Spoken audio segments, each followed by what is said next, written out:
हमारे शौर्य की स्मृतियां दबेगी नहीं। अब देश के नायक नायिकाओं को हाशिए पर नहीं रखा जाएगा और इसलिए वीर बाल दिवस को हम पूरे मनोभाव से मना रहे हैं। और हम इतने पर ही नहीं रुके हैं। मैकाले ने जो साजिश रची थी साल 2035 में, उसके 200 साल अब थोड़ी समय में हो जाएंगे।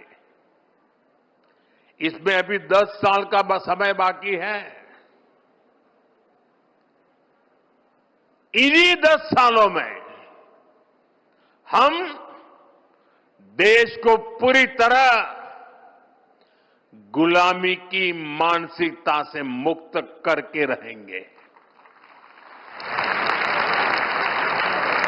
140 करोड़ देशवासियों का एक संकल्प होना चाहिए, क्योंकि देश जब इस गुलामी की मानसिकता से मुक्त होगा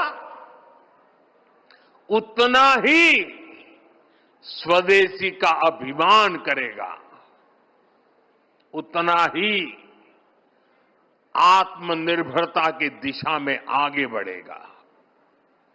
साथियों, गुलामी की मानसिकता से मुक्ति के इस अभियान की एक झलक कुछ दिन पहले हमारे देश की पार्लियामेंट में भी दिखाई दी है। अभी संसद के शीतकालीन सत्र में सांसदों ने हिंदी और अंग्रेजी के अलावा दूसरी भारतीय भाषाओं में लगभग 160 भाषण दिए। करीब 50 भाषण तमिल में हुए, 40 से ज्यादा भाषण मराठी में हुए, करीब 25 भाषण बांग्ला में हुए। दुनिया की किसी भी संसद में ऐसा दृश्य मुश्किल है। ये हम सब के लिए गौरव की बात है। भारत की इस लैंग्वेज डायवर्सिटी को भी मैकाले ने कुचलने का प्रयास किया था। अब गुलामी की मानसिकता से मुक्त होते हमारे देश में भाषाई विविधता हमारी ताकत बन रही है। साथियों, यहां मेरा युवा भारत संगठन से जुड़े इतने सारे युवा यहां उपस्थित हैं। एक तरह से आप सभी जैन जी हैं।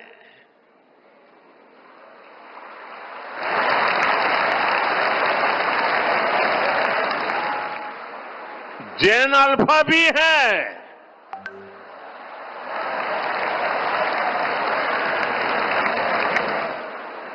आपकी जनरेशन ही भारत को विकसित भारत के लक्ष्य तक ले जाएगी।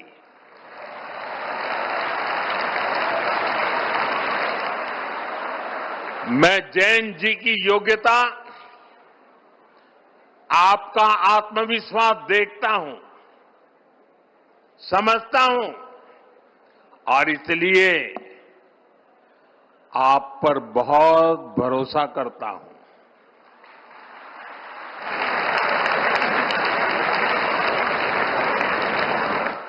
हमारे यहां कहा गया है,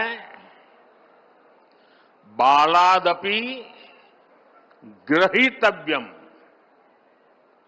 युक्त मुक्तम मनीषी भी, अर्थात अगर छोटा बच्चा भी कोई बुद्धिमानी की बात करे तो उसे ग्रहण करना चाहिए।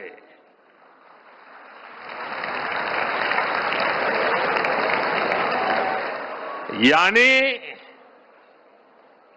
उम्र से कोई छोटा नहीं होता और कोई बड़ा भी नहीं होता। आप बड़े बनते हैं अपने कामों और उपलब्धियों से।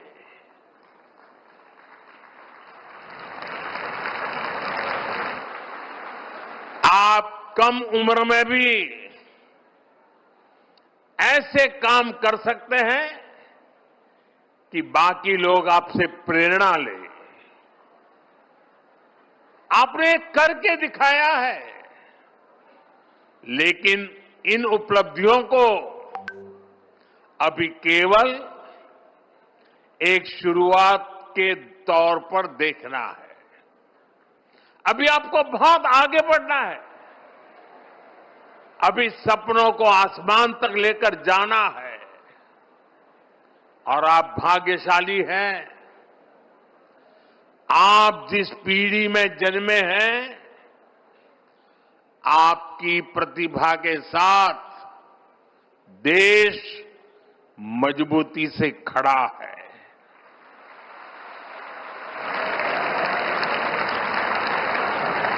पहले युवा सपने देखने से भी डरते थे, क्योंकि पुरानी व्यवस्थाओं में ये माहौल बन गया था कि कुछ अच्छा हो ही नहीं सकता। चारों तरफ निराशा निराशा के वातावरण बना दिया गया था। लोगों को यहां तक लगने लगा कि भाई मेहनत करके क्या फायदा है। लेकिन आज देश टैलेंट को, प्रतिभा को खोजता है, उन्हें मंच देता है। उनके सपनों के साथ 140 करोड़ देशवासियों की ताकत लग जाती है। डिजिटल इंडिया की सफलता के कारण आपके पास इंटरनेट की ताकत है, आपके पास सीखने के संसाधन है। जो साइंस, टेक और स्टार्टअप वर्ल्ड में जाना चाहते हैं, उनके लिए स्टार्टअप इंडिया जैसे मिशन है। जो स्पोर्ट्स में आगे बढ़ रहे हैं, उनके लिए खेलो इंडिया मिशन है। अभी 2 ही दिन पहले मैंने सांसद खेल महोत्सव में भी हिस्सा लिया। ऐसे तमाम मंच आपको आगे बढ़ाने के लिए हैं। आपको बस फोकस रहना है। और इसके लिए जरूरी है कि आप शॉर्ट टर्म पॉपुलैरिटी की चमक दमक में न फंसें। ये तब होगा जब आपकी सोच स्पष्ट होगी, जब आपके सिद्धांत स्पष्ट होंगे। और इसलिए आपको अपने आदर्शों से सीखना है, देश की महान विभूतियों से सीखना है।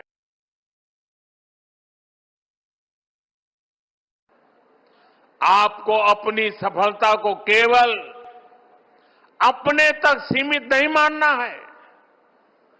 आपका लक्ष्य होना चाहिए, आपकी सफलता देश की सफलता बननी चाहिए।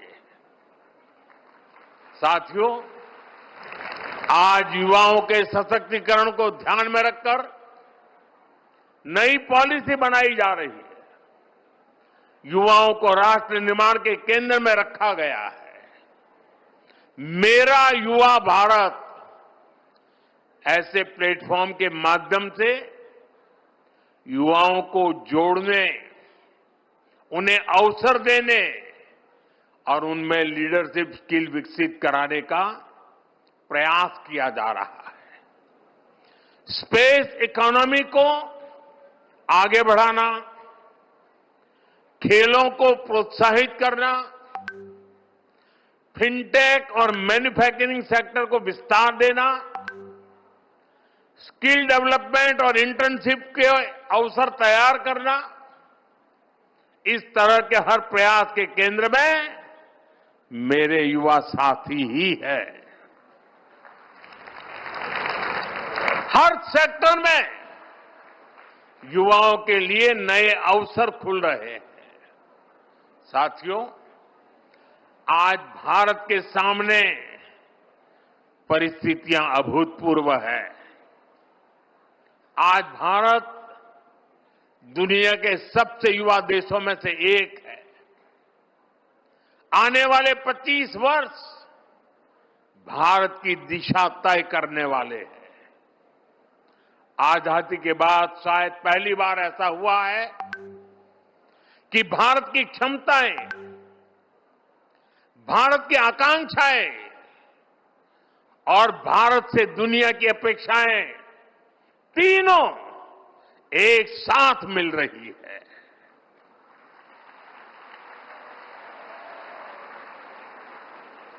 आज का युवा ऐसे समय में बड़ा हो रहा है जब अवसर पहले से कहीं ज्यादा है। हम भारत के युवाओं की प्रतिभा, आत्मविश्वास और नेतृत्व क्षमता को बेहतर मौके देने के लिए प्रतिबद्ध है। मेरे युवा साथियों, विकसित भारत की मजबूत नींव के लिए भारत की एजुकेशन पॉलिसी में भी अहम रिफॉर्म्स किए गए हैं। नई राष्ट्रीय शिक्षा नीति का फोकस 21वीं सदी में लर्निंग के नए तौर तरीकों पर है। आज फोकस प्रैक्टिकल लर्निंग पर है। बच्चों में रटने के बजाय सोचने की आदत विकसित हो, उनमें सवाल पूछने का साहस और समाधान खोजने की क्षमता आए। पहली बार इस दिशा में सार्थक प्रयास हो रहे हैं। Multi disciplinary studies, skill based learning, sports को बढ़ावा और टेक्नोलॉजी का उपयोग, इनसे स्टूडेंट्स को बहुत मदद मिल रही है। आज देश भर में अटल टिंकरिंग लैब में लाखों बच्चे इनोवेशन और रिसर्च से जुड़ रहे हैं।